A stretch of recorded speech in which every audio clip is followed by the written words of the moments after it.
Before I begin tonight, there's a couple things I want to address.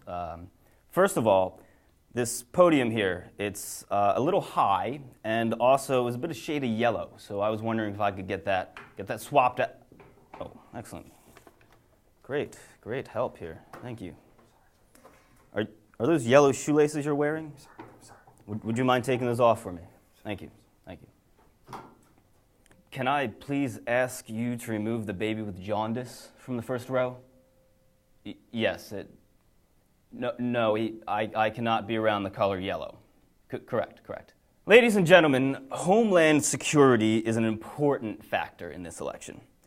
As a member of the Green Lantern Corps, I have sworn to protect not only Earth, but the entire galaxy as well. As long as the color yellow is not involved. You see, all Green Lanterns have a vulnerability to the color yellow, such as this pen. Now, why would anyone give me a yellow pen with a hair on it too, apparently? Disgusting.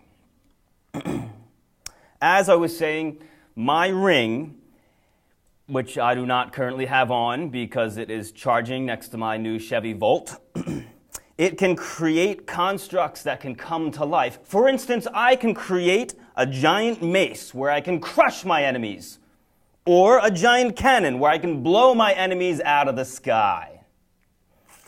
As long as the aforementioned enemies aren't wearing or painted or have anything to do with the color yellow. Well, golly gosh, gee whiz, guy. There you go again.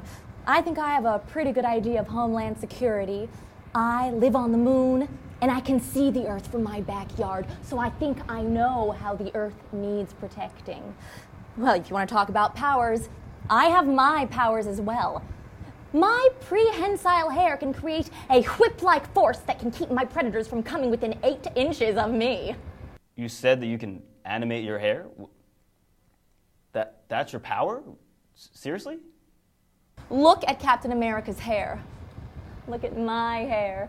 And you'll see who has the most mavericky hair in the multiverse. That was an excerpt from the vice presidential debate. Let's get responses from television's best political news team, which has sworn an oath of non-interference. We're going to go to political correspondent Matt Murdock. Uatu, thanks for having me. What we've done is given several B and C level characters from the Marvel and DC universes meters, where they can dial in the responses to how the candidates act. Using the Watcher technology that you employ, Uatu, we're also watching them outside the studio. Let's take a look.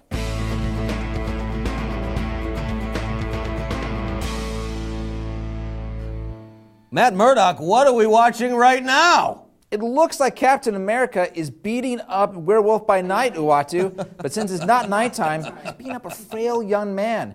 And the results are decidedly mixed. That's wonderful. Matt Murdock, I have to go to the airport later. How much is appropriate to tip a sky cap? Glad you asked that. It's actually based on the weight of your baggage and the number of bags you're carrying, but I'm thinking a minimum of $5 if you want to get it to Cincinnati with you. Silence! All right, what are we looking at here? This looks like Medusa is speaking to Invisible Girl. Actually, no. Medusa is waving at a wall. She's not talking to anyone, and our viewers love it.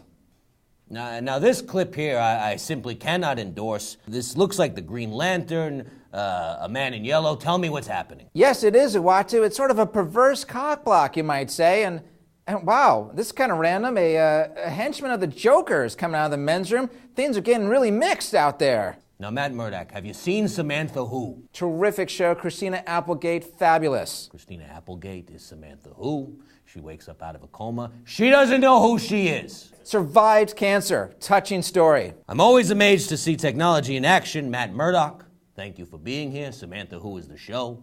It's on ABC Wednesday nights. When we come back, what do Kraven the Hunter and Michael Vick have in common? The answer might surprise you after the break.